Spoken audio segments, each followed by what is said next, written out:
কি বলতেছিল কুকুরের বিয়ে? কুকুরের আবার বিয়ে হয় নাকি? হ্যাঁ, তো একদিন মার্কেটে গেছিলাম কিরকোট বাগানে। তো ওখানে দেখি একজন মহিলা হোলি খেলা শেষ রং লাগিয়েছে। তো জিজ্ঞাসা করলাম কি ব্যাপার, তুমি রং লাগিয়েছো কেন? তো বলে যে আমি কুকুরের বিয়েতে গেছি। হয়তো অন্য কিছু বলছে বা উচ্চারণ ভুল বলছে, আমি হয়তো কুকুর শুনছি। তো কণ্ঠ বলে কুকুরের বিয়ে? বলে হ্যাঁ কুকুরের বিয়ে। বললাম এটা আবার কিরকম? খাওয়া দাওয়া খাওয়াইছে? বলে হ্যাঁ। তো অনেক কিছু কথা বললো, খাওয়া দাওয়া করাইছে কুকুরের। তো আমি জিজ্ঞাসা করলাম কুকুরের সঙ্গে কুকুরের বিয়ে?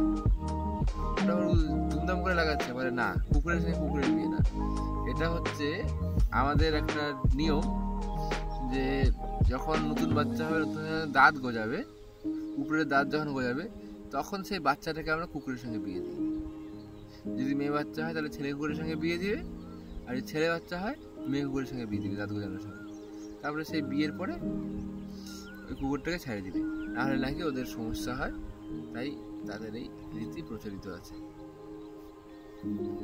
তো এই হলো কুকুরের বিয়ে, কুকুরের সঙ্গে মানুষের ছোট বাচ্চা, তারপরে আবার বিয়ে হয় যেরকম হয়।